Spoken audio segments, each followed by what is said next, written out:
कैसे हैं आप सब। आज हम लोग बात करेंगे एक हिस्ट्री के मोस्ट इंपॉर्टेंट टॉपिक के ऊपर, जिससे एग्जाम में एक दो साल में एक बार क्वेश्चन पूछा ही जाता है। टॉपिक है अशोक के जो अभिलेख हैं, अशोक के जो अभिलेखों के ऊपर कभी कभी क्वेश्चन पूछा जाता है कि भाई पांचवें अभिलेख ने क्या वर्णन किया है, 13वें अभिलेख में क्या वर्णन किया। यह ऐसे क्वेश्चन पूछा है कलिंग युद्ध का वर्णन अशोक के किस अभिलेख में है। इस तरह से क्वेश्चन एग्जाम में बार बार पूछे जा चुके हैं। उन्हीं के ऊपर छोटी सी वीडियो है 5-7 मिनट की, आप देखेंगे आपको सारे के सारे अभिलेख याद हो जाएंगे। 2 बार 3 बार सुनेंगे तुरंत याद हो जाएंगे। पीडीएफ मिल जाएगी आपको टेलीग्राम से, पीडीएफ को टेलीग्राम से डाउनलोड कर लेंगे। चलिए आते हैं, बात करते हैं यहाँ पर इसके ऊपर अशोक के प्रमुख अभिलेख। तो सबसे पहला अभिलेख जो अशोक का है, जिसमें हम लोग बात करेंगे, क्या बताया गया पहले अभिलेख में बताया गया कि भाई अशोक जो है पशु बलि की निंदा की गई है इस अभिलेख में। आपको इतना याद रखें कि पशु बलि की निंदा किस अभिलेख में करी गई, क्वेश्चन पूछा जाएगा आपसे।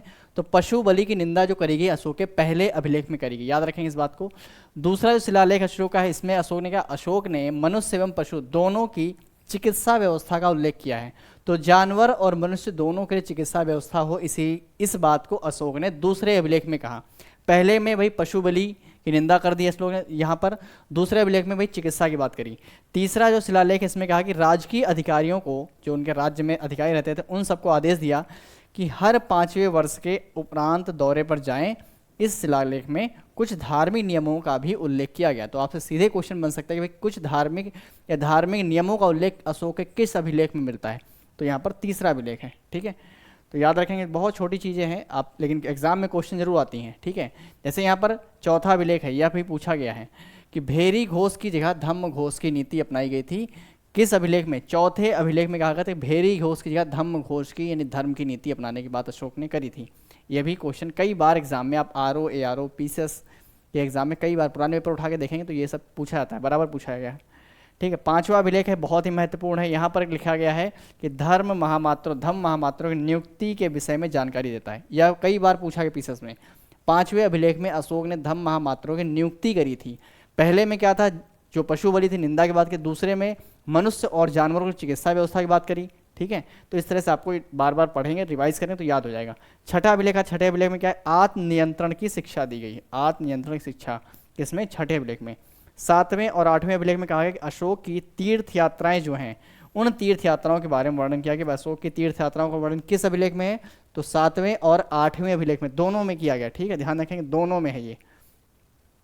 आगे चलेंगे, यहाँ देखेंगे तो 9वां अभिलेख मिलता है। इसमें क्या है, सच्ची भेंट और सच्चे शिष्टाचार का उल्लेख किया गया। तो भेंट और शिष्टाचार वगैरह किसमें बताया गया, ये आपके 9वें अभिलेख में। 10वां अभिलेख आता है, इसमें अशोक ने आदेश दिया कि राजा तथा उच्च अधिकारी हमेशा प्रजा के क्या करें, हित में सोचे। तो जो राजा है और जो यहाँ पर उच्च अधिकारी जो है, ये हमेशा प्रजा के हित में सोचे, यही बात अशोक ने इसमें बोली अशोक के 10वें शिलालेख में। 11वें शिलालेख में क्या था, तो इसमें धम्म की व्याख्या करी गई है। एक आपको याद रखना कि एक धम्म महामात्र नियुक्ति 5वें शिलालेख में करी गई, लेकिन यहाँ पर धर्म की व्याख्या किसमें करी गई, ये व्याख्या करी गई है 11वें शिलालेख में। यह बात पूछी गई एग्जाम में, बार बार आ चुका है ये, ठीक है।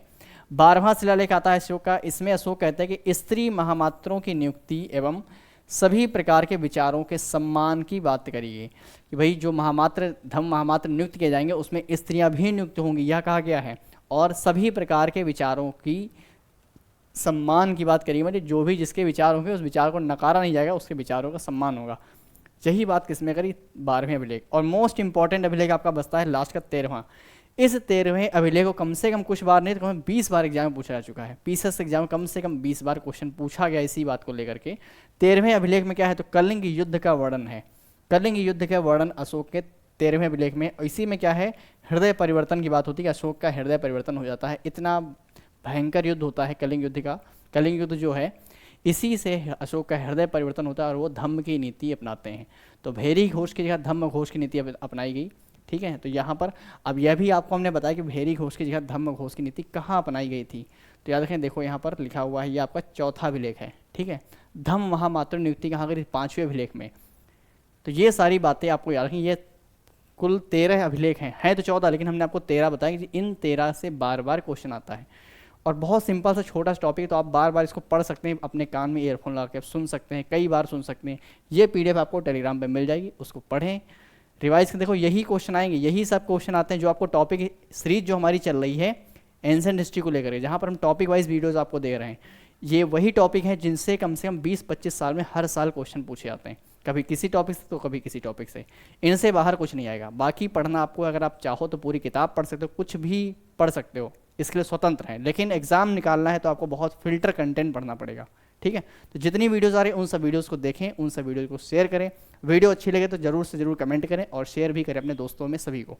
ठीक है, इंपॉर्टेंट है टॉपिक ये, इसीलिए वीडियो बनी इस पर। आप देखना, पेपर उठा के देखना, आपको खुद आइडिया लगे कि हाँ इस टॉपिक से क्वेश्चन आया है। ठीक है, मिलते हैं फिर अगली वीडियो में।